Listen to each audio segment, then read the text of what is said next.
स्वामी समर्थ। आज मी तुम्हाला सांगणार आहे, आता 5 ऑगस्ट पासून श्रावण महिना चालू होत आहे। त्या दिवशी सोमवारच आलेला आहे, श्रावण महिना चालू होता।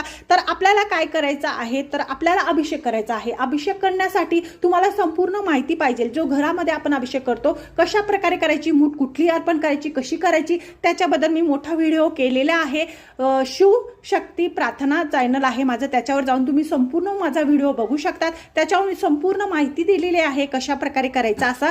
तर ज्या वेळेस आपण अभिषेक करतो त्यावेळेस आपल्या घरच्या घरी अभिषेक करण्यासाठी एक आपल्याला छोटंसं पाट लागतो, ताम्हण लागतं, त्याच्या खाली शिव पिंडी ठेवलेली आहे, त्याच्यावर मी अभिषेक केला आहे आज सोमवार असल्याने। आणि त्याच्या साईडला तुम्हाला एक गडू घ्यायचा आहे पाण्याचा, दुसरा गडू सुद्धा घ्यायचा आहे, जलाधारी घ्यायची आहे। जलाधारी घेऊन तुम्हाला इथं ठेवून अभिषेक करायचा आहे। नंतर तुम्हाला घरच्या घरी शिवमूठ अर्पण करता आली तर घरी करा, नाही तर तुम्ही महादेवाच्या पिंडीवर अर्पण करताना कोणता मंत्र म्हणायचा याच्याबद्दल मी संपूर्ण माहिती मोठ्या व्हिडिओमध्ये सांगितली आहे।